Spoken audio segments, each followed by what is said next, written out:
नमस्कार, आदाब, सत श्री अकाल। मैं सुप्रिया आप सब लोगों का स्वागत करती हूँ डिकोड एग्जाम में। दोस्तों, आज के सेशन में हम बात करेंगे world heritage sites in India. आज की क्लास में हम देखेंगे कि भारत के ऐसे कौन-कौन से स्थल हैं जिनको यूनेस्को के द्वारा विश्व धरोहर स्थल की सूची में शामिल किया गया है। यह स्थल किन-किन राज्यों से संबंधित है और साथ ही साथ इन स्थलों की कुछ महत्वपूर्ण विशेषताएं जिनसे संबंधित प्रश्न हमारे एग्जाम में पूछे जाते हैं। तो चलिए देर नहीं करते हैं और जल्दी से जल्दी आप सभी लोग सेशन से जुड़ जाइए और साथ ही साथ सेशन को शेयर करिए ताकि ज्यादा से ज्यादा लोग इस सेशन का लाभ उठा सके। और हाँ, बेल आइकन को प्रेस करना और सब्सक्राइब करना ना भूलें क्योंकि आपको पता है हम डेली ही कुछ ऐसे ही नए इंफॉर्मेटिव वीडियो के साथ आएंगे। तो चलिए स्टार्ट करते हैं आज की क्लास। चूंकि हमने बात किया कि विश्व धरोहर स्थल की जो सूची जारी की जाती है वो किया जाता है यूनेस्को के द्वारा। तो यूनेस्को जो कि यूनाइटेड नेशन की एक बॉडी है, इसके बारे में जान लेना हमारे लिए सबसे ज्यादा इंपॉर्टेंट है। जैसा कि आप यहाँ पे देख रहे हैं, यूनेस्को जिसका फुल फॉर्म देखिए क्या है, United Nation Educational Scientific and Cultural Organization, यानी कि ये संयुक्त राष्ट्र की शिक्षा, विज्ञान और सांस्कृतिक संगठन है। ठीक है, ध्यान रखिएगा ये जो संगठन है वो शिक्षा के क्षेत्र में, विज्ञान के क्षेत्र में और सांस्कृतिक क्षेत्र में ये अपना योगदान देती है, ये कार्य करती है। शिक्षा को बढ़ावा देने, विज्ञान को बढ़ावा देने और सांस्कृतिक महत्व की चीजों को बढ़ावा देने के लिए ये संगठन जो है कार्यरत है। और इस संगठन के बारे में बात किया जाए तो इस संगठन का जो संगठन को स्टेब्लिश किया गया था, यानी कि संगठन जो बना था उसका देख लीजिए समय क्या है, यह है 16 नवंबर 1945। ठीक है, 16 नवंबर 1945 को यूनेस्को की स्थापना की गई थी। और किसी भी जब हम संगठन की बात करते हैं तो संगठन का हेडक्वार्टर भी हमारे एग्जाम में पूछा जाता है। और यूनेस्को के हेडक्वार्टर की दोस्तों बात किया जाए तो ये फ्रांस की जो राजधानी है पेरिस, पेरिस में इसका हेडक्वार्टर है। पेरिस जो कि सीन नदी के किनारे स्थित है। कमेंट बॉक्स में आंसर करिए कि और भी किस संगठन का हेडक्वार्टर पेरिस में है। इसी के साथ साथ देखा जाए तो संगठन में कितने सदस्य देश हैं, जिसमें से देखा जाए तो इसमें जो है 193 जो है सदस्य और साथ ही साथ 12 यानी कि 12 एसोसिएट मेंबर्स भी हैं। वर्तमान में जो इसके हेड है यानी कि डायरेक्टर जनरल जो है वो है आंद्रे एजोल। ठीक है, आंद्रे एजोल जो कि इसके डायरेक्टर जनरल है यूनेस्को की प्रेजेंट टाइम में। और अगर आपसे पूछा जाए कि पहले डायरेक्टर जनरल कौन थे यूनेस्को के, तो वो है डॉक्टर जूनियल हक्सले। ठीक है, डॉक्टर जूनियल हक्सले जो है वो पहले डायरेक्टर जनरल थे किसके, यूनेस्को के। वर्तमान के कौन है, आंद्रे एजोल है। वहीं पे बात किया जाए तो प्रत्येक वर्ष जो है विश्व विरासत दिवस यानी कि वर्ल्ड हेरिटेज डे जो है वो सेलिब्रेट किया जाता है। तो किस डेट को किया जाता है, 18 नवंबर, यानी माफ करिएगा 18 अप्रैल, यानी कि 18 अप्रैल को प्रत्येक वर्ष विश्व विरासत दिवस के रूप में मनाया जाता है। और हमने आपको बताया था कि किसी भी जब दिवस के बारे में बात करते हैं तो उसकी थीम भी हमारे एग्जाम में यानी कि उसके विषय भी हमारे एग्जाम में पूछा जाता है। और विश्व विरासत स्थल यानी कि विश्व विरासत दिवस, वर्ल्ड हेरिटेज डे के 2022 की थीम की बात किया जाए तो इस वर्ष जो इसकी थीम थी वो थी हेरिटेज एंड क्लाइमेट। सबसे पहले इस दिवस को मनाए जाने का जो शुरुआत किया गया था वो 1983 में किया गया था। तो यूनेस्को से संबंधित ये कुछ महत्वपूर्ण जानकारियां थी जो हमारे लिए काफी ज्यादा इंपॉर्टेंट थी। चलिए अब हम बात करेंगे भारत में जितने भी यूनेस्को के विश्व धरोहर स्थल है वर्तमान में यानी 2022 में, उनके बारे में बात करेंगे। देखिए, यूनेस्को की 44वीं जो है सत्र यानी कि यूनेस्को की एक विश्व धरोहर समिति है। ठीक है दोस्तों, ध्यान रखिएगा ये जो विश्व धरोहर समिति है इसी के द्वारा जो है निर्णय लिया जाता है कि किन स्थलों को विश्व विरासत स्थल की सूची में शामिल किया जाए। इसकी बैठक हुई थी, 44वीं जो सत्र की बैठक हुई थी वो कहाँ पे हुई थी बच्चे, चीन में हुई थी। ध्यान रखिएगा कभी कभी डायरेक्ट प्रश्न पूछा जाता है कि भारत के जो ये स्थल शामिल किए गए हैं इनको विश्व विरासत स्थल की सूची में शामिल करने का निर्णय किस सत्र में लिया गया, इस सत्र की बैठक कहाँ पे हुई थी। ठीक है, तो ध्यान रखिएगा इसमें दो स्थलों को, भारत के दो स्थलों को विश्व धरोहर स्थल की सूची में शामिल किया गया। और ये दो स्थल देखिए कौन से हैं, एक तो तेलंगाना का रामप्पा टेम्पल है और दूसरा गुजरात का धौलावीरा। ठीक है, ध्यान रखिएगा आप लोग हड़प्पा सभ्यता में धौलावीरा के बारे में बहुत बार पढ़े होंगे। ठीक है, तो इसे दो स्थलों को शामिल करने का निर्णय लिया गया किसकी सूची में, विश्व धरोहर की सूची में। और इसी के साथ साथ भारत में जो विश्व धरोहर स्थल की सूची की संख्या बढ़कर के दोस्तों कितना हो गई, तो 48, यहाँ पे 38 से बढ़कर के कितना हो गई, 40 हो गई। ये चीज ध्यान रखिएगा। यहाँ पे जो है ऐसे स्थल, अब बात है कि अगर आपसे पूछा जाए भैया विश्व धरोहर स्थल कौन है, तो ध्यान रखिएगा ऐसे स्थल जिनका अपना कोई सांस्कृतिक महत्व है या फिर कोई भौतिक महत्व है, ऐसे स्थलों को जैसे यूनेस्को के द्वारा जो है, यूनेस्को यानी कि United Nation Educational, Scientific and Cultural Organization, इस संगठन के द्वारा जो है विशेष सांस्कृतिक और भौतिक महत्व के स्थल के रूप में सूचीबद्ध किया जाता है। ऐसे स्थलों को विश्व धरोहर स्थल कहा जाता है। तो भाई यूनेस्को ऐसे स्थलों को क्यों विश्व धरोहर स्थल की सूची में शामिल करता है? क्योंकि इन स्थलों की अपनी एक विशेषता होती है, अपनी इनकी एक सांस्कृतिक धरोहर होती है, जिसको संजोए रखने के लिए, जिनका संरक्षण करने के लिए यूनेस्को जो है विश्व विरासत स्थल घोषित करता है। उद्देश्य देखिए क्या है, इन स्थलों का जो चयन जो है, संरक्षण, इनका चयन जो और संरक्षण करना, ध्यान रखिएगा, स्थलों का संरक्षण करना है, ताकि जो वैश्विक संस्कृति है, जो वैश्विक संस्कृति की दृष्टि से जो मानवता के लिए महत्वपूर्ण स्थल है, वो बने रहे और आने वाली पीढ़ियों के लिए भी ये स्थल, ये सांस्कृतिक धरोहर आने वाली पीढ़ियों के लिए भी सजो के रखा जाए। ठीक है, ऐसे स्थल, ये जो स्थल होते हैं, ये जो विश्व विरासत स्थल होते हैं, इसमें देखा जाए 3 तरह के स्थल शामिल होते हैं। एक देखा जाए प्राकृतिक, एक तो देखा जाए सांस्कृतिक है, दूसरा प्राकृतिक है, और ऐसे स्थल जिनके अपने सांस्कृतिक महत्व भी है और साथ ही साथ प्राकृतिक, यानी कि दोनों ही विशेषताएं पाई जाती हैं। इस स्थल को मिश्रित स्थल के नाम से भी जाना जाता है, यानी कि मिश्रित 3 प्रकार के स्थल होते हैं, सांस्कृतिक, प्राकृतिक और मिश्रित। अगर हम सांस्कृतिक विरासत यानी कि कल्चरल हेरिटेज की बात करें, तो इसमें कौन-कौन से स्थल शामिल हो सकते हैं? जिनकी अपनी ऐतिहासिक इमारतें, जिनका अपना एक ऐतिहासिक महत्व हो बच्चा, उनको शामिल किया जाता है। वहीं पे बात करें कि ऐसे शहर हो जिनका अपना एक ऐतिहासिक महत्व हो, ऐसे शहरों को शामिल किया जाता है। जैसे कि देखा जाए जयपुर, अहमदाबाद, पुरातात्विक स्थल, जिनका पुरातत्व से संबंधित जो पुरातात्विक स्थल, जैसे कि मध्य प्रदेश की भीमबेटका की गुफाएं थी, उनको शामिल किया गया। मूर्तिकला, पेंटिंग, ये सब जो है कार्य जो है, इन सब के यानी कि सांस्कृतिक विरासत में शामिल किए जाते हैं। अगर हम एग्जांपल देखें इसका, तो देखिए अभी हाल फिलहाल में जो रामप्पा टेम्पल तेलंगाना का, वही धौलावीरा जिसका एक अपना सांस्कृतिक जिसका अपना एक जो ऐतिहासिक महत्व रहा है, क्योंकि भारत की जो प्राचीन ज्ञात सभ्यता यानी कि हड़प्पा सभ्यता का ये महत्वपूर्ण स्थल रहा है धौलावीरा। ठीक है, इसके बारे में हम अभी आगे अच्छे से, जितने भी हमारे 40 विश्व विरासत स्थल, उनके बारे में हम अच्छे से पढ़ेंगे। यहाँ पे जो प्राकृतिक विरासत की बात किया जाए, तो इसके तहत जितने भी पारिस्थितिकी और विकासवादी प्रक्रिया है, जो भी प्राकृतिक घटनाएं हैं, या फिर जितने भी दुर्लभ या लुप्तप्राय प्रजातियों के आवास हैं, उनको प्राकृतिक विरासत में शामिल किया जाता है। जैसे कि अगर हम प्राकृतिक जो है राष्ट्रीय उद्यान प्राकृतिक हो गया, तो उसमें जैसे कि मानस असम का राष्ट्रीय उद्यान है, इसको शामिल किया गया है। वहीं पे अगर हम मिश्रित विरासत की बात करें, मिक्स्ड हेरिटेज की, तो इसके अंतर्गत हम क्या देखते हैं कि इसमें जो सांस्कृतिक महत्व के साथ साथ जिसका अपना प्राकृतिक महत्व है, ऐसे स्थलों को विश्व विरासत के स्थल में शामिल किया जाता है। भारत का अभी तक एकमात्र विश्व विरासत स्थल जो कि मिश्रित विरासत में शामिल है, वो है कंचनजंगा। ठीक है, जो कि सिक्किम में है। ध्यान रखिएगा, कंचनजंगा राष्ट्रीय उद्यान जो है वो शामिल किया गया है।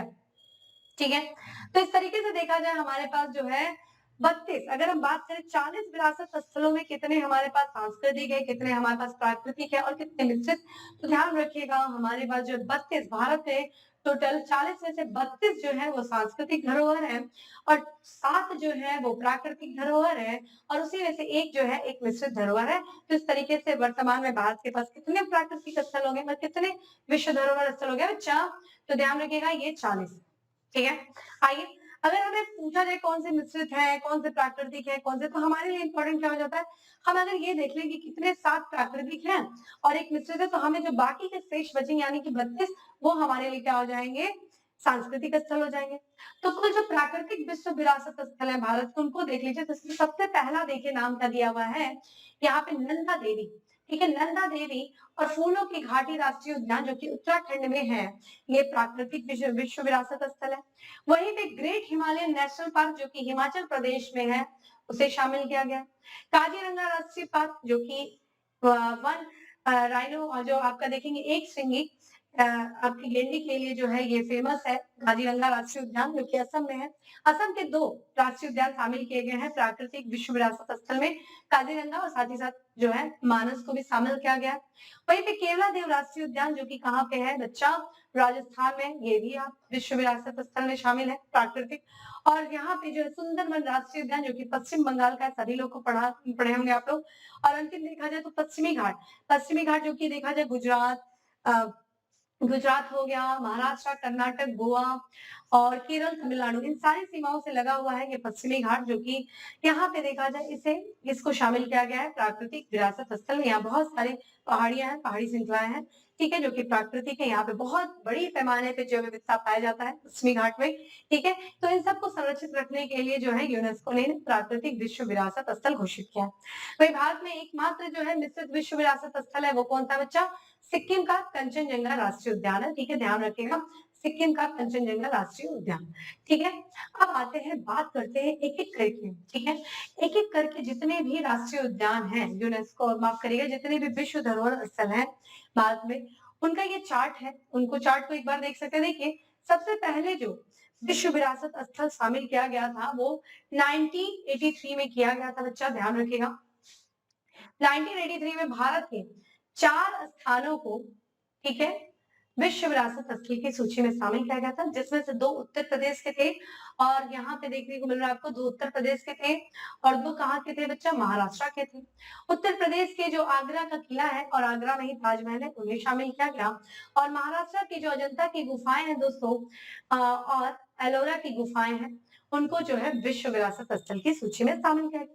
ठीक उसके 1 वर्ष बाद यानी कि 1984 में 2 और स्थानों को, जिसमें से उड़ीसा का हमें कोणार्क शिव मंदिर दिख रहा है और तमिलनाडु का महाबलीपुरम के स्मारक हमें देखने को मिल रहे हैं, उन्हें शामिल किया गया। 1985 में देखा जाए तो हमें पुनः जो है 3 स्थानों को शामिल किया गया, जिसमें से 2 असम के थे, और ये तीनों ही स्थान जो थे राष्ट्रीय उद्यान थे, जिसमें से 2 असम का था, काजीरंगा और मानस, और एक राजस्थान का केवला देव, ठीक है, इसे शामिल किया गया।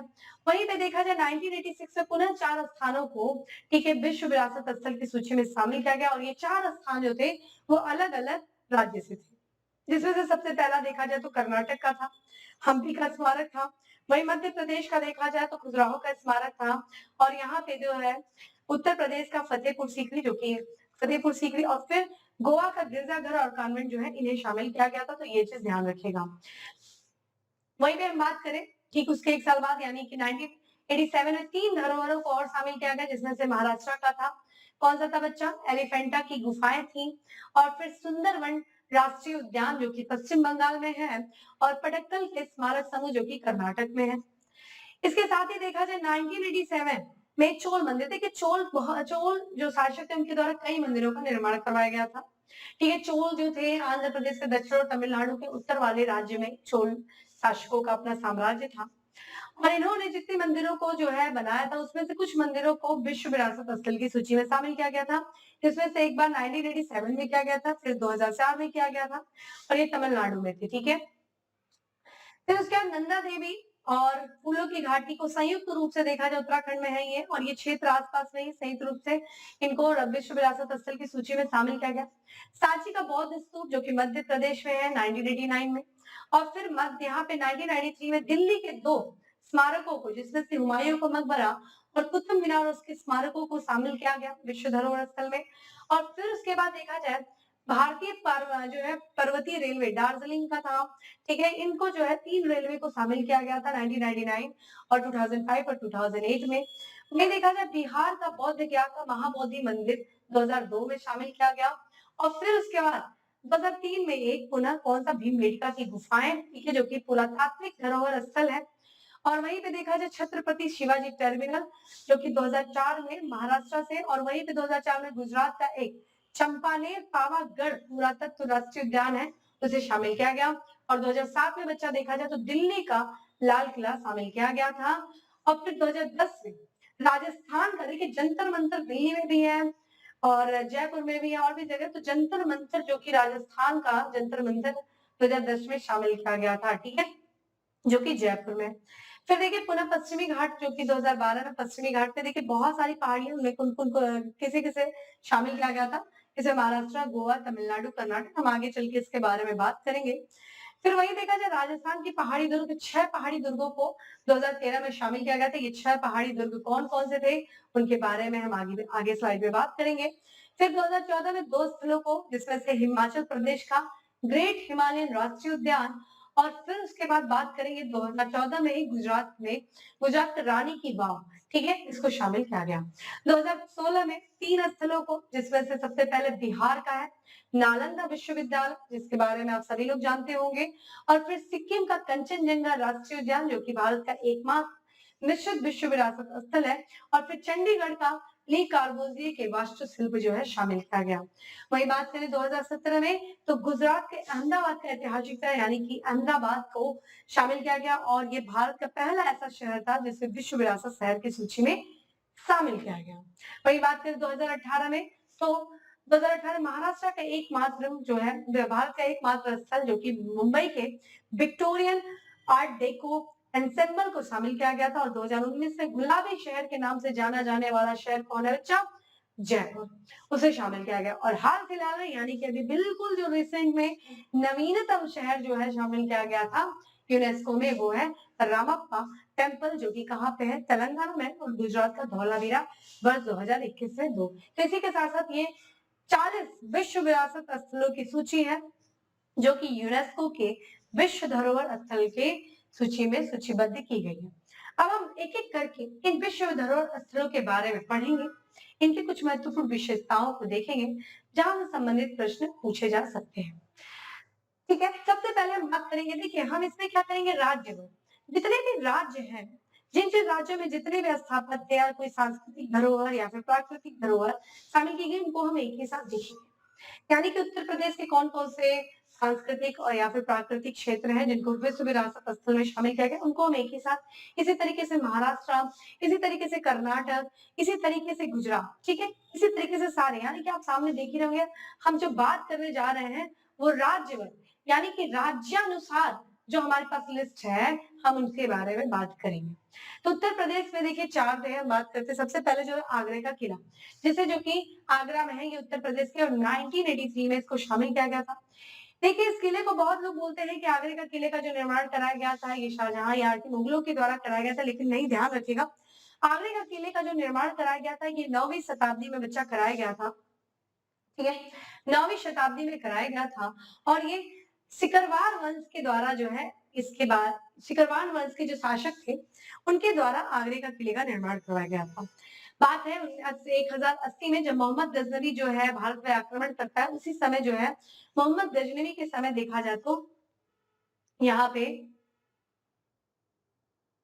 ये देखिए, ये सन कट कर दीजिएगा, ठीक है, 1080 नहीं होगा, इसको छोड़िए। जब देखिए ध्यान रखिएगा, मोहम्मद गजनवी जब भारत में आता है, ठीक है, मोहम्मद गजनवी जब भारत में आता है, उसने आक्रमण किया था, तो मोहम्मद गजनवी का, ठीक है, एक दरबारी इतिहासकार है जिसका नाम है उत्बी, ठीक है, ध्यान रखिएगा, उत्बी, ठीक है, उत्बी ने एक पुस्तक लिखी थी जिसका नाम था किताब उल यामिनी, ठीक है, किताब उल यामिनी जो है, उस पुस्तक में जो है इसने इसके बारे में, आगरा के किले के निर्माण के बारे में बात किया था, शिकारवर वंश के जो द्वारा इस किले का निर्माण कराया गया था।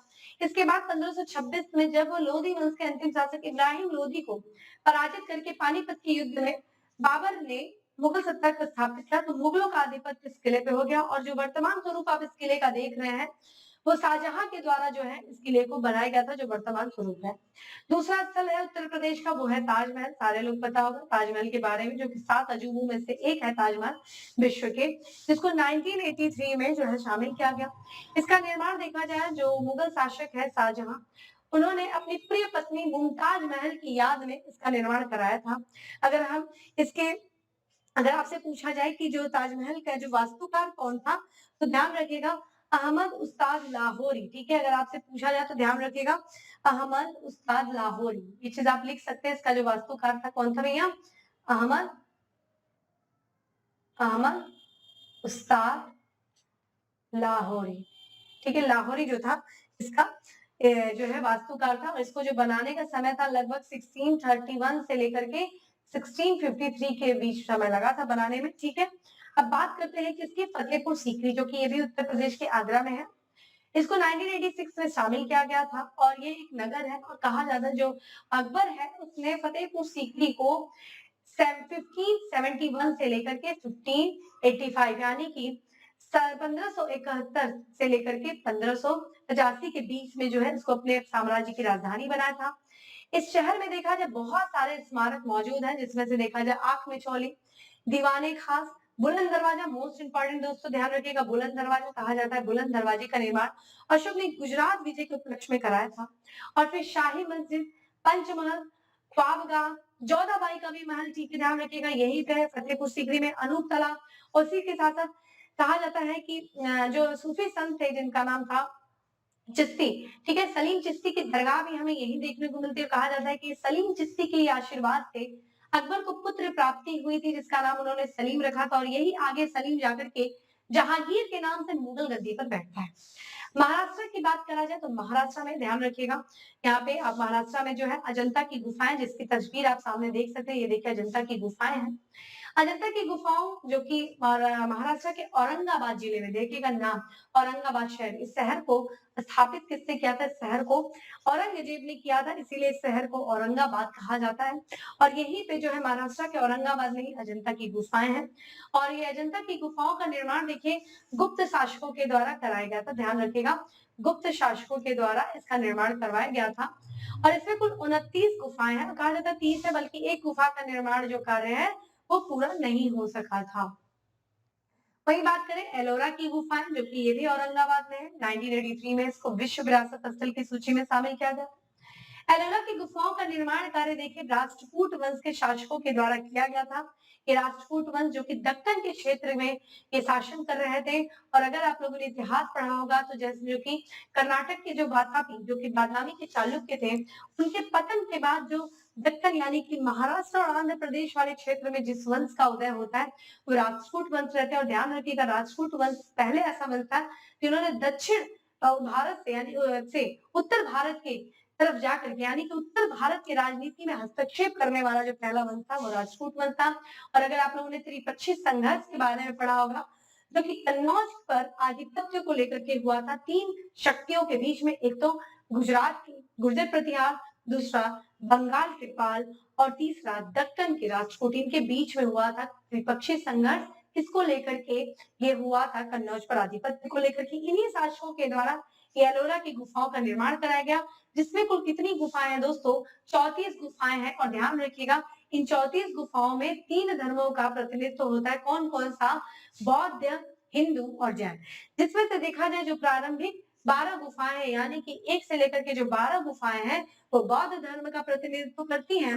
वहीं जो देखा जाए 17 गुफाएं जिसमें से 13 से लेकर के 29 ये हिंदू धर्म का प्रतिनिधित्व करती हैं और अंतिम जो 5 गुफाएं हैं यानी कि 30 से लेकर के 34 जो है ये जैन धर्म का प्रतिनिधित्व करती हैं। ठीक है ध्यान रखिएगा ये काफी ज्यादा इंपॉर्टेंट है। ठीक है पूछा गया एग्जाम में कि कौन सी जो है गुफा मंदिर है या फिर गुफाएं हैं जो कि तीनों धर्मों का जो है प्रतिनिधित्व करती हैं तो ये चीज ध्यान रखिएगा। देखिएगा इसमें गुफा नंबर 16 है ठीक है गुफा नंबर 16 है जिसमें से जो है इसमें इस गुफा नंबर 16 में प्रसिद्ध एलोरा का कैलाशनाथ मंदिर भी स्थित है और इस कैलाशनाथ मंदिर को देखा जाए पूरा एक ही चट्टान को काट करके बनाया गया ये बहुत भव्य मंदिर है गुफा नंबर 16 में ध्यान रखिएगा। अगली गुफा देखिए एलिफेंटा की गुफा जो कि मुंबई में ध्यान रखिएगा अजंता की गुफा और एलोरा की गुफा ये तो मुंबई में है लेकिन ये जो एलिफेंटा की माफ करिए औरंगाबाद में लेकिन एलिफेंटा की गुफा मुंबई में है जिसको 1987 में विश्व विरासत स्थल की सूची में शामिल किया गया था। एलिफेंटा की गुफाओं का नाम कहा जाता है कि इस गुफाओं के आसपास बहुत बड़ी बड़ी हाथियों की मूर्तियां हैं इसलिए इसको एलिफेंटा की गुफा कहा गया। ये एक द्वीप पर स्थित है जिसका नाम है दोस्तों ध्यान रखिएगा धारापुरी द्वीप ठीक है धारापुरी द्वीप इसीलिए इसको धारापुरी की गुफाएं भी कहा जाता है। इसमें कुल कितनी गुफाएं हैं दोस्तों तो कुल 7 गुफाएं हैं जिसमें से जो है 5 गुफाएं जो है हिंदुओं की है जबकि 2 गुफाएं बौद्ध धर्म की है यानी कि अजंता की गुफाओं पूरी तरीके से बौद्ध है। एलोरा की गुफाएं जिसमें हिंदू बौद्ध और जैन तीनों और वही एलिफेंटा की गुफाओं में हमें देखने को मिल रहा है हिंदू और बौद्ध बहुत इंपॉर्टेंट है। ये चीज एग्जाम में बार बार पूछा गया है आने वाले एग्जाम में पूछा जाएगा तो ये पॉइंट आप नोट डाउन करिएगा। अगला महाराष्ट्र से संबंधित जो धरोहर स्थल है वो है छत्रपति शिवाजी टर्मिनल जिसको हम पहले विक्टोरिया टर्मिनल के नाम से जानते हैं ध्यान रखिएगा जानते थे इसको आज भी बीटी बीटी करके पुकारा जाता है। इसको 2004 में विश्व धरोहर स्थल में शामिल किया गया था। इसका जो वास्तुकार है वो है फेडरिक विलियम स्टीवेंस, ठीक है। फेडरिक विलियम स्टीवेंस ने इसका डिजाइन किया गया था और इसका निर्माण जो हुआ था 1888 में किया गया था। अगला बात करें मुंबई का एक अन्य स्थल जो कि 2018 में विश्व धरोहर स्थल की सूची में शामिल किया गया था। यह विक्टोरिया गोथिक और आर्ट डेको एसेंबल्स, ठीक है, ध्यान रखिएगा। ये देखा जाए मुंबई के पोर्ट के पास में स्थित है और ये 54 इमारतों का संग्रह है, ध्यान रखिएगा। 54 इमारतों का ये संग्रह है और इसका निर्माण जो कराया गया था 19वीं सदी में कराया गया था। किस शैली में? विक्टोरियन नियो गॉथिक शैली में कराया गया था, ठीक है। वहीं पे जो है पश्चिमी घाट भी देखेंगे जो कि महाराष्ट्र, कर्नाटक, केरल, तमिलनाडु इन सबसे लगा हुआ है और गुजरात की दक्षिणी सीमा से इसकी शुरुआत होती है। वर्ष 2015 माफ करिएगा 2012 में इसको शामिल किया गया था और इसे पश्चिमी घाट को देखिए अन्य नाम से किससे जाना जाता है? सह्याद्री के नाम से जाना जाता है। यह पर्वत श्रृंखला की बात किया जाए तो ये गुजरात की सीमा से लगता हुआ कहां तक फैलता है दोस्तों? महाराष्ट्र, कर्नाटक, ठीक है, ध्यान रखिएगा। महाराष्ट्र, कर्नाटक, केरल, तमिलनाडु और कहां के मध्य में? ठीक है, ये हमें देखने को लगभग कितनी दूरी तक फैला हुआ है दोस्तों? ठीक है, फैला हुआ है कितनी दूरी तक? लगभग 1600 किलोमीटर तक ये फैला हुआ है। चलिए अगला देखते हैं। अगला है तमिलनाडु। तमिलनाडु का देखिए जो धरोहर स्थल है उसमें सबसे पहला हम देखते हैं महाबलीपुरम का स्मारक समूह, ठीक है।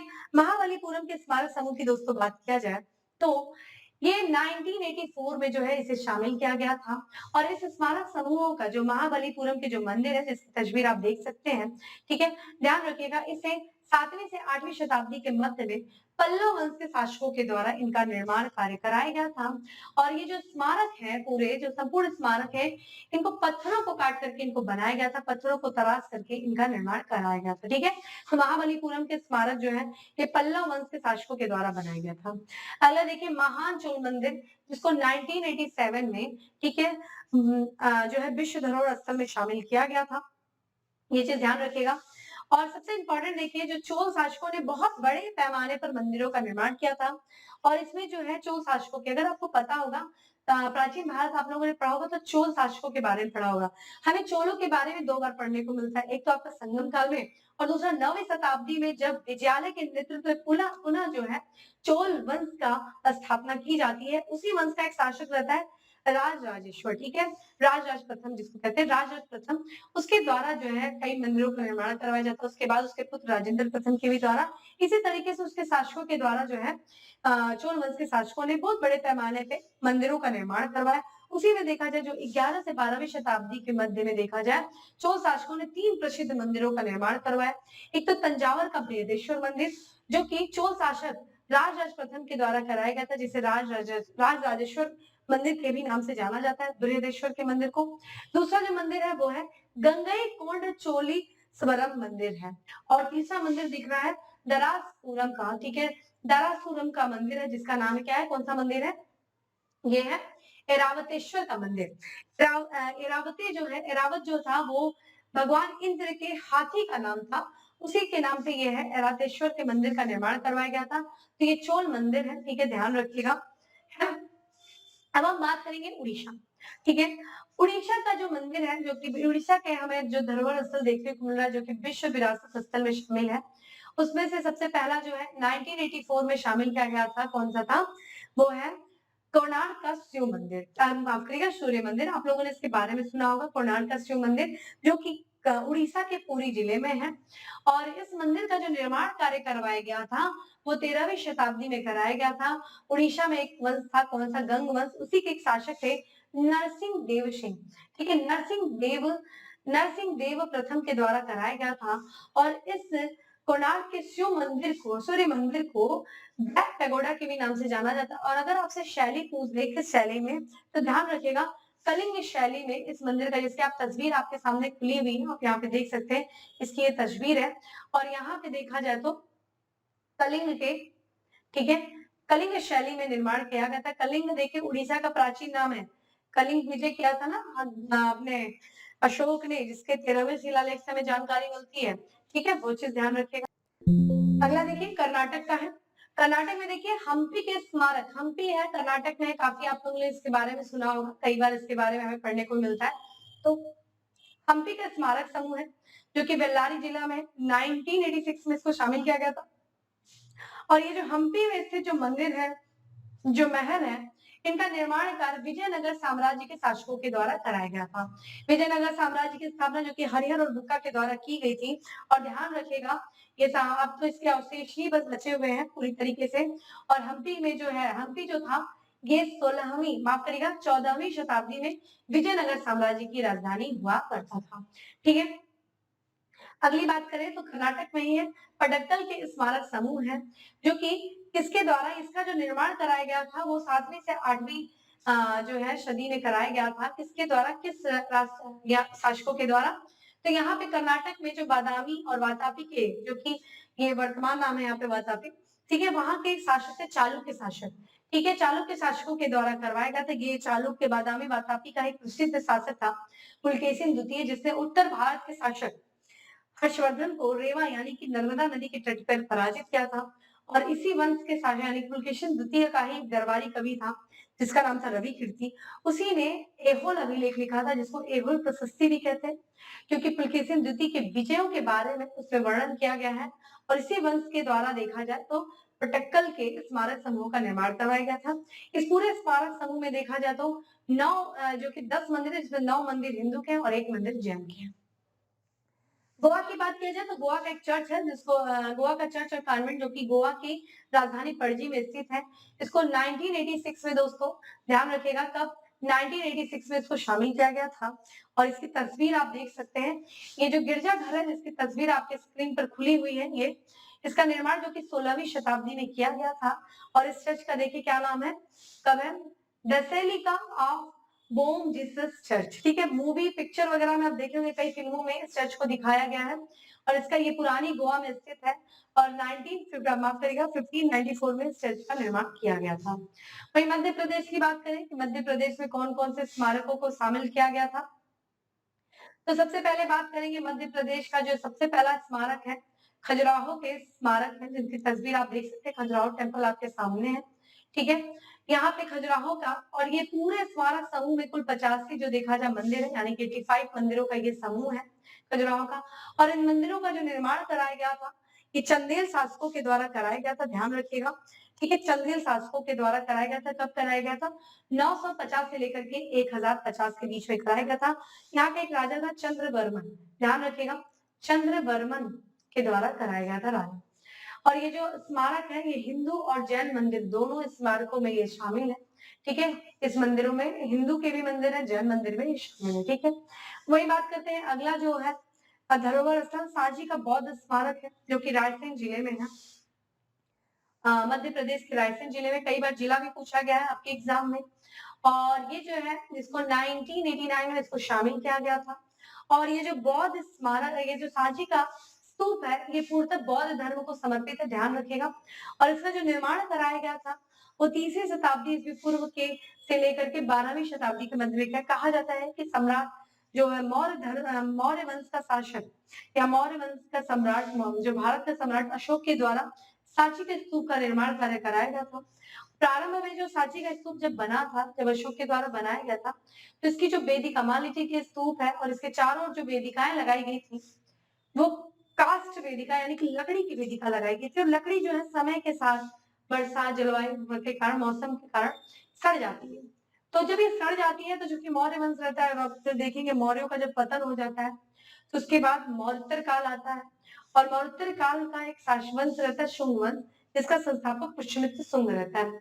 पुष्यमित्र शुंग ने मौर्य वंश के अंतिम शासक बृहदत्त की हत्या करके मौर्य वंश के स्थान पे शुंग वंश की स्थापना किया था। और कहा जाता है कि शुंग वंश का संस्थापक पुष्यमित्र शुंग बहुत ही ज्यादा बौद्ध विरोधी था।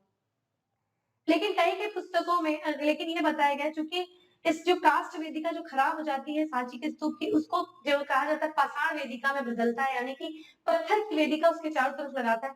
तो कहीं ना कहीं इस बात को ये प्रमाणित करता है कि जो पुष्यमित्र सुंग है वो बौद्ध विरोधी नहीं था। हाँ, हो सकता है कि उसने इतना बौद्ध धर्म का उत्थान करने में अपना योगदान नहीं दिया जितने इसने ब्राह्मण धर्म को दिया था।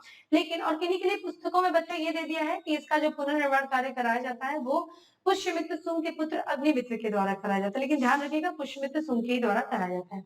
अगला देखिए भीमबेटका के रॉक शेल्टर से ध्यान रखिएगा। भीमबेटका की जो गुफाएँ हैं जिन पे चित्रकला मिली है, जो कि पूरा पाषाण से लेकर के मध्य पाषाण काल तक के जो पूरे चित्र मिले हैं, ये भी देखा जाए 2003 में विश्व धरोहर स्थल में शामिल किया गया था। और ध्यान रखिएगा ये भी रायसेन जिले में है, जिला पूछा जाता है। ठीक है, इन गुफाओं में मानव जीवन के प्राचीनतम साक्ष्य मिले हैं, चित्र किए गए हैं। उन दीवारों पर कहा जाता है जब मानव जो आदि मानव की तरह जीवन जीता था, तो जो वर्षा ऋतु के दौरान इन गुफाओं में रहा करता होगा या रात के दौरान जहां जब वो विश्राम करता होगा, तो वो खाली समय में इन गुफाओं की दीवारों पर चित्र बनाता था। और ये चित्र हमें बहुत ही ज्यादा हेल्प करते हैं उस समय के जीवन के बारे में बताने में कि किस तरीके का मानव जीवन शिकारी जीवन जीता था। तो इस भीमबेटका की गुफा को भी जब विश्व धरोहर स्थल की सूची में शामिल किया गया और इस गुफा की जो खोज की गई थी वो 1957 से 858 के बीच में श्री विष्णु श्रीधर वाकाड़कर के द्वारा की गई थी। अब आते हैं दिल्ली में। दिल्ली में कौन-कौन से जो है धरोहर शामिल किए गए? तो सबसे पहला हमें देखने को मिल रहा है हुमायूं का मकबरा, जिसको 1993 में विश्व धरोहर स्थल की सूची में शामिल किया गया था। इस मकबरे का निर्माण देखिए कराया गया था मुगल शासक हुमायूं की पत्नी, ठीक है, हम पत्नी हमीदा बानो बेगम के द्वारा कराया गया था जब हुमायूं की मृत्यु हो गई। तो अपने पति की याद में हमीदा बानो बेगम ने 1562 में इस मकबरे का निर्माण करवाया और इस मकबरे का जो वास्तुकार था वो मिराट मिर्जा गियास था। ध्यान रखिएगा एग्जाम में ये पूछा गया है। ठीक है, और सबसे इंपॉर्टेंट चीज अगर आपसे ये पूछा जाए कि भारत का प्रथम मकबरा जो चारबाग शैली में निर्मित था वो भी कौन सा मकबरा? हुमायूं का मकबरा है। तो इस मकबरे के निर्माण में किस शैली का इस्तेमाल किया गया है? चारबाग शैली का इस्तेमाल किया गया है। इसके चारों तरफ बाग है, हुमायूं का मकबरा है, चारों तरफ बाग है और ये भारत का प्रथम मकबरा है जिसमें चार बाग शैली का इस्तेमाल किया गया। ठीक है, ध्यान रखिएगा। अगली बात करें तो कुतुब मीनार और उसके स्मारक है जिनको 1993 में जो है ध्यान रखिएगा 1993 में इसे शामिल किया गया था विश्व धरोहर स्थल की सूची में और ये दिल्ली के लाल कोट में स्थित है। और कुतुब मीनार का निर्माण जो कार्य किया गया था वो कुतुबुद्दीन ऐबक के द्वारा किया गया था जो कि गुलाम वंश का संस्थापक है और मोहम्मद गौरी का ये गुलाम था और भारत में गुलाम वंश जिसे मामलुक वंश के भी नाम से जाना जाता है उसी का संस्थापक कुतुबुद्दीन ऐबक था। और कुतुबुद्दीन ऐबक ने सूफी संत ख्वाजा कुतुबुद्दीन बख्तियार काकी के नाम पर जो है इस मीनार के निर्माण का कार्य शुरू किया था। लेकिन इस निर्माण का कार्य पूरा नहीं हो सका और कुतुबुद्दीन ऐबक की मृत्यु हो जाती है। कुतुबुद्दीन ऐबक के बाद इस मीनार का निर्माण कार्य जो पूरा कराता है वो कुतुबुद्दीन का गुलाम और कुतुबुद्दीन ऐबक का दामाद ही कह लो, दामाद और गुलाम, जिसको गुलामों को गुलाम कहा जाता है, वो है इल्तुतमिश। इल्तुतमिश के द्वारा इस कुतुब मीनार के कार्य को पूरा किया जाता है और फिर धीरे-धीरे समय के साथ ये मीनार थोड़ा-सा खराब हो जाती है तो इसको फिर से पुनः मरम्मत कराया जाता है तुगलक वंश के शासक फिरोज तुगलक के द्वारा। और फिर उसके अगर इस मीनार की ऊंचाई देखा जाए तो 72.5 मीटर ये ऊंची है जो कि ईंटों से बनी दुनिया की सबसे ऊंची मीनार है। अगला जो है स्थापत्य है वो लाल किला है जो कि 2007 में विश्व विरासत स्थल की सूची में शामिल किया गया था। ये दिल्ली के लाल किले की बात किया जा रहा है, आगरे के लाल किले की नहीं। और दिल्ली के लाल किले का जो निर्माण कार्य कराया गया था वो शाहजहां ने करवाया था 1639 में कराया था और इसको अपनी राजधानी के रूप में कराया था। इसके राजधानी का नाम रखा था शाहजहानाबाद के महल के रूप में स्थापित किया था। और इसका जो वास्तुकार की बात किया जाए दोस्तों तो इसका जो वास्तुकार था ये उस्ताद अहमद लाहौरी था जिसने ताजमहल की भी डिजाइन किया था। ठीक है, उस्ताद लाहौरी था। और अगर हम इसके बारे में अन्य बात करें तो अगला है देखिए राजस्थान पे आते हैं। राजस्थान में से भी कुछ है जिसमें सबसे पहला जो राजस्थान का है वो केवलादेव राष्ट्रीय उद्यान है जो कि 1985 में ध्यान रखिएगा कब 1985 में इसको शामिल किया गया था केवलादेव राष्ट्रीय उद्यान को 1985 में। और इस राष्ट्रीय उद्यान में बहुत सारी प्रवासी प्रजातियां देखने को मिलती है जिसमें सबसे महत्वपूर्ण है साइबेरियन सारस जो कि सर्दियों के मौसम में ये साइबेरिया से इस राजस्थान के केवलादेव राष्ट्रीय उद्यान में आती है। ठीक है, और ये भरतपुर जिले में है, राजस्थान के भरतपुर जिले में जो है ये राष्ट्रीय उद्यान स्थित है। अगला बात करें तो जंतर मंतर जो कि देखिए जयपुर का जंतर मंतर है वर्ष 2010 में विश्व विरासत स्थल की सूची में शामिल किया गया था। और ये जंतर मंतर जो है ध्यान रखिएगा ये कोई भूल भुलैया नहीं है, ये खगोलीय वेधशाला है और इसका जो निर्माण करवाया गया था वो महाराजा सवाई जयसिंह द्वितीय के द्वारा 1734 में कराया गया था। ठीक है, तो ये हमें देखने को मिल रहा है। अगला देखिए, राजस्थान की जो 6 पहाड़ियां हैं जिनको विश्व विरासत स्थल की सूची में वर्ष 2013 में शामिल किया गया था, ध्यान रखिएगा ये कौन सी 6 पहाड़ियां, इनके बारे में देख लीजिए। सबसे पहला हमें देखने को मिल रहा है चित्तौड़गढ़ का किला या फिर चित्तौड़गढ़ दुर्ग, दुर्ग को एक किला कहते हैं जो कि चित्तौड़गढ़ में। दूसरा देखा जाए जैसलमेर का किला जो कि रावल जैसल के द्वारा इस किले का निर्माण कराया गया था ये। तीसरा देखिए, तीसरा जो है वो है कुंभलगढ़ का किला जो कि कुंभलगढ़ में है और ये महाराणा कुंभा के द्वारा जो है इस किले का निर्माण करवाया गया था। चौथा देखिए, गामरोन दुर्ग जिसे हम झालावाड़ किला के भी नाम से जानते हैं वो। पांचवा देखने को मिल रहा है रणथंभौर का किला, ठीक है, रणथंभौर का किला है और फिर जिसका देखिए निर्माण करवाया गया था चौहान वंश के शासकों के द्वारा कराया गया था। और फिर क्या है अगला, आमेर का किला, आमेर दुर्ग जो कि जयपुर में है, जो कि किसके द्वारा, राजा मान सिंह के द्वारा इसका निर्माण कराया गया था। ठीक है, यहाँ पे देखिए जो कि राजस्थान की जो राजधानी है वो जयपुर है और जयपुर को गुलाबी शहर के नाम से जाना जाता है और इस जयपुर को भी वर्ष 2019 में जो है शामिल किया गया था विश्व धरोहर स्थल की सूची में। और इस नगर की स्थापना 1727 में महाराजा जयसिंह द्वितीय ने की थी। ठीक है, इस शहर में महल और पुराने घरों में लगे जो गुलाबी धौलापुरी पत्थर हैं, उसी के कारण जो ये शहर गुलाबी लगता है और इस कारण से इसको भारत का गुलाबी शहर या फिर पिंक सिटी कहा जाता है। तो भारत का गुलाबी शहर या पिंक सिटी किसे कहा जाता है, वो जयपुर को कहा जाता है। अगला देखिए बिहार का है। बिहार में हमें 2 स्थल देखने को मिलते हैं, महाबोधि मंदिर परिसर और दूसरा नालंदा। महाबोधि मंदिर परिषद को जो कि बिहार के बोध गया में स्थित है, ध्यान रखिएगा कहाँ पे स्थित है, बिहार के बोध गया, ठीक है, बिहार के बोध गया में स्थित है।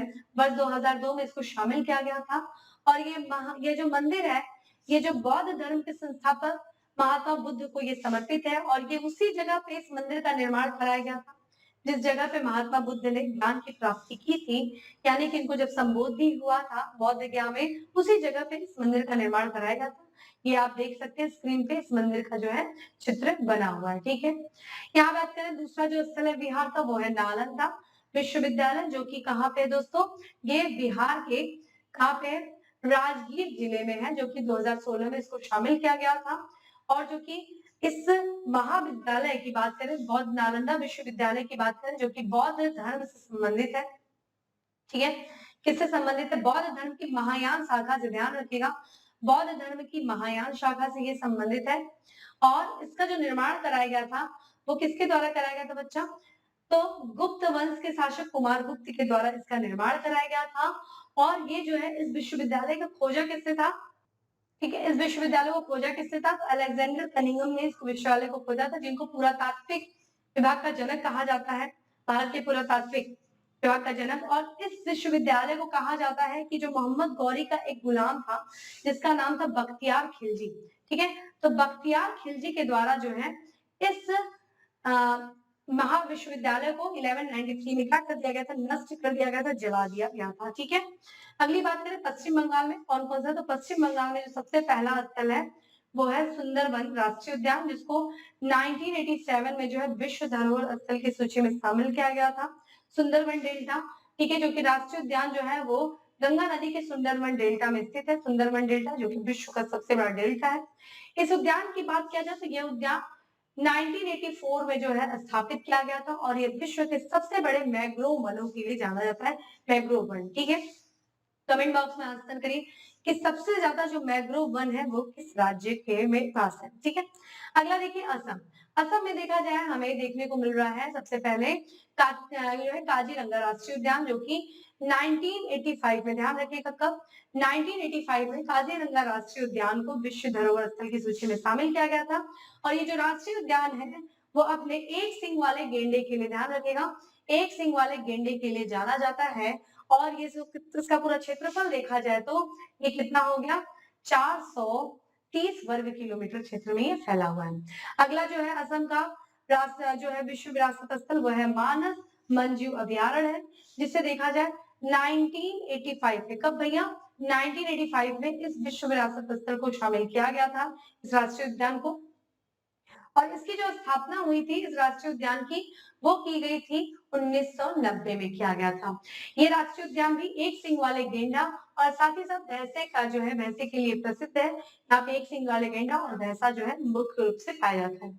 अब बात करेंगे गुजरात की। गुजरात बहुत इंपॉर्टेंट है क्योंकि जो हमारा 40वां जो स्थल बनाया गया था विश्व धरोहर धौलावीर, यहाँ का जो पहला स्थल है वो चंपानेर पावागढ़ पुरातत्व पार्क है जो कि पंचमहल जिले में है और इसको 2004 में जो है विश्व धरोहर स्थल की सूची में शामिल किया गया था। चंपानेर शहर की बात किया जाए तो वहां पे गुजरात के इस क्षेत्र में एक चावड़ा राजवंश था। इस चावड़ा राजवंश का एक शासक था जिसका नाम है बनराज चावड़ा। उसी के द्वारा जो है इस चंपानेर शहर को 8वीं शताब्दी में स्थापित किया गया था और यहाँ स्थित जो पावागढ़ किला है उसका निर्माण जो कराया गया था वो 15वीं शताब्दी में चौहान राजपूतों के द्वारा जो है वो इसका निर्माण कराया गया था और इसी को चंपानेर को ही, जैसे आप इसकी तस्वीर आपकी स्क्रीन पे दिख रही है, यही है चंपानेर पावागढ़ पुरातत्व पार्क, जिसको 2004 में जो है विश्व धरोहर स्थल में शामिल किया गया था। ध्यान रखिएगा कहाँ पे, गुजरात में है। अगला है रानी की वाव, जो कि 2014 में विश्व धरोहर स्थल में शामिल किया गया था और ये गुजरात के पाटल में स्थित है। किस नदी के तट पर स्थित है, तो ये साबरमती, ठीक है, माफ करिएगा, सरस्वती नदी जो कि लुप्त हो गई है, वर्तमान में घग्गर नदी के नाम से जानी जाती है। तो सरस्वती नदी के तट पर ये बावड़ी जो है, जिसको बावड़ी देखिए सीढ़ी को कहा जाता है, सीढ़ीदार कुएं को कहा जाता है बावड़ी। तो ये 7 मंजिला सीढ़ी है जिसकी तस्वीर आप देख सकते हैं और इसका जो निर्माण कराया गया था ये सोलंकी शासन के राजा थे, सोलंकी वंश के एक राजा थे जिनका नाम है भीमदेव प्रथम। इन्हीं के समय में मोहम्मद गजनवी भारत पे आक्रमण किया था। भीमदेव प्रथम की ही स्मृति में इनकी पत्नी यानी कि इनकी रानी उद्यामती ने इस कुएं का या फिर इस वाव का निर्माण करवाया था।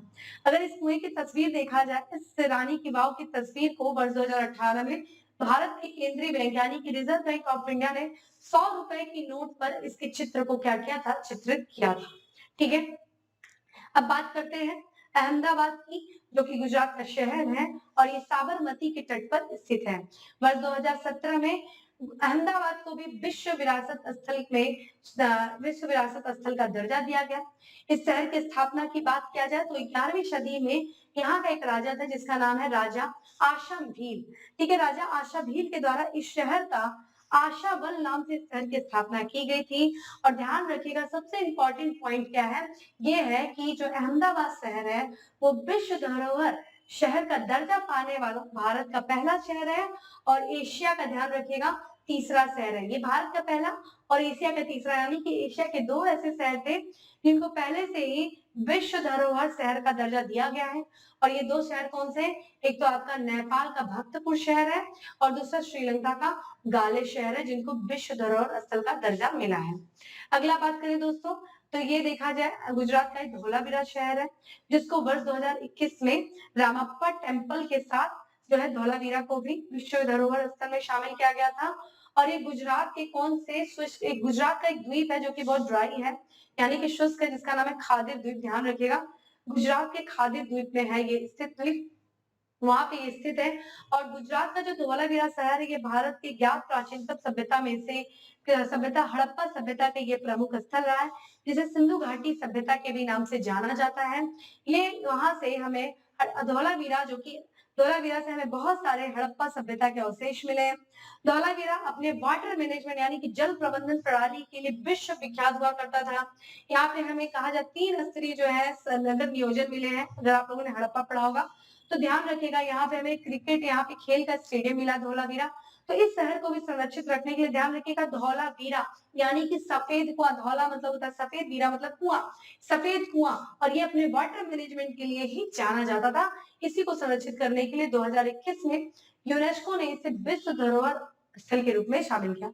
बात करते हैं हिमाचल प्रदेश का। अगला जो है हिमाचल प्रदेश है जिसमें हिमाचल प्रदेश में कालका शिमला रेलवे, जो जिसकी आप तस्वीर स्क्रीन पे देख रहे हैं, इसे 2008 में शामिल किया गया था। और इस रेलवे की शुरुआत जो है ब्रिटिश शासन के दौरान 1903 में किया गया था। और ये रेलवे कालका जो कि हिमाचल प्रदेश का स्थान है और उसकी राजधानी हिमाचल प्रदेश की राजधानी शिमला के बीच में इस रेल को चलाया जाता है। और शिमला जो कि ब्रिटिश शासन के दौरान देखा जाए कि ग्रीष्मकालीन राजधानी हुआ करती थी ब्रिटिश काल के दौरान। यहाँ पे हमें हिमाचल प्रदेश का दूसरा स्थान है जो कि हिमाचल प्रदेश के कुल्लू जिले में है जिसका नाम है ग्रेट हिमालयन नेशनल पार्क। और ये जो नेशनल पार्क है यानी कि राष्ट्रीय उद्यान है, इस राष्ट्रीय उद्यान की जो स्थापना की गई थी वो 1984 में की गई थी और इसे 19 यानी कि 1999 में इसे राष्ट्रीय उद्यान यानी कि नेशनल पार्क घोषित किया गया था और जिसे 2014 में यूनेस्को के द्वारा विश्व धरोहर स्थल की सूची में भी शामिल किया गया। अब बात करते हैं उत्तराखंड की। उत्तराखंड के देखा जाए स्थान है जिसका नाम है नंदा देवी और राष्ट्रीय उद्यान और फूलों की घाटी राष्ट्रीय उद्यान जिसे 1988 में विश्व धरोहर स्थल की सूची में शामिल किया गया। ठीक है, इनको संयुक्त रूप से देखा जाए नंदा देवी बायोस्फीयर रिजर्व कहा जाता है, यानी कि नंदा देवी राष्ट्रीय उद्यान और फूलों की घाटी जो है, जो कि दोनों उत्तराखंड में, इनको संयुक्त रूप से क्या कहा जाता है, नंदा देवी बायोस्फीयर रिजर्व कहा जाता है। और ये क्षेत्र जो है संयुक्त रूप से ही 1988 में इसको यूनेस्को के द्वारा विश्व विरासत स्थल घोषित किया गया था। ये जो फूलों की घाटी है, ये राष्ट्रीय उद्यान अपने स्थानिक अल्पाइन फूलों के लिए, यहाँ पे देखिए अल्पाइन फूल जो कि आप यहाँ पे तस्वीर में देख सकते हैं, ये जो है इनके लिए विश्व प्रसिद्ध है। यहाँ पे कौन कौन से जो है जीव पाए जाते हैं, एशियाई काले भालू पाए जाते हैं, यहाँ पे हिम तेंदुए पाए जाते हैं, भूरे भालू पाए जाते हैं, नीले भेड़ आदि पाई जाती है। ठीक है, वही बात करें चंडीगढ़ का जो है, चंडीगढ़ का स्थापत्य ली कार्बूशियर के स्थापत्य काल है जो कि 2016 में इसको शामिल किया गया और इसको चंडीगढ़ कैपिटल कॉम्प्लेक्स, ठीक है, चंडीगढ़ कैपिटल कॉम्प्लेक्स जो कि ली कार्बूशियर के स्थापत्य काल चंडीगढ़ शहर के सेक्टर 1 में स्थित ली कार्बोजियस के द्वारा जो है डिजाइन किया गया था। ये फ्रांस का एक डिजाइनर था, उसके द्वारा इस शहर को, जिसकी आप तस्वीर यहाँ देख सकते हैं। अगला यहाँ पे देखने को मिल रहा है सिक्किम का जो कि कंचनजंगा, जिसको खदेंगजोंग के भी नाम से जाना जाता है, कंचनजंगा राष्ट्रीय उद्यान जो कि 2016 में विश्व धरोहर स्थल की सूची में शामिल किया गया। कंचनजंगा दोस्तों ये विश्व की तीसरी सबसे ऊंची पर्वत चोटी है, ध्यान रखिएगा, तीसरी सबसे ऊंची पर्वतों में गिना जाता है कंचनजंगा को।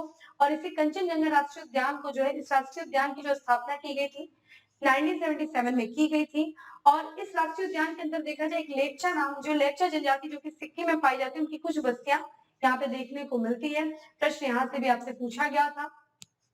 और इस राष्ट्रीय उद्यान में देखा जाए एक राष्ट्रीय उद्यान भी है और साथ ही साथ एक बायोस्फीयर रिजर्व भी है, ध्यान रखिएगा, राष्ट्रीय उद्यान के साथ साथ क्या है, ये बायोस्फीयर रिजर्व भी है। ठीक है, और वर्ष 2016 में इसको मिश्रित धरोहर के रूप में शामिल किया गया था यूनेस्को के द्वारा और ये भारत का पहला मिश्रित धरोहर स्थल है जिसको 2016 में यूनेस्को ने विश्व धरोहर स्थल की सूची में शामिल किया गया था। अब अगला और अंतिम देख रहे हैं तेलंगाना। तेलंगाना का एकमात्र स्थल जिसको वर्ष 2021 में विश्व धरोहर स्थल की सूची में शामिल किया गया था वो है काकतीय रुद्रेश्वर, जिसे रामप्पा टेम्पल के भी नाम से जाना जाता है। भारत का एकमात्र टेम्पल जिसको उसके वास्तुकार के नाम से जाना जाता है वो यही है, रुद्रेश्वर टेम्पल, भगवान शिव को समर्पित रुद्र और रामप्पा जो कि इसके वास्तुकार थे, उन्हीं के नाम पे इसका टेम्पल है और 2021 में इसको शामिल किया गया। इस टेम्पल जो कि रामप्पा टेम्पल की बात करें जिसको रुद्रेश्वर मंदिर के भी नाम से जाना जाता है, ये तेलंगाना के किस जिले में बच्चा, तो मुलुंड नामक जिले में है और किस गांव में है, तो पालमपेट गांव में ये स्थित है और ये एक हिंदू मंदिर है, ध्यान रखिएगा।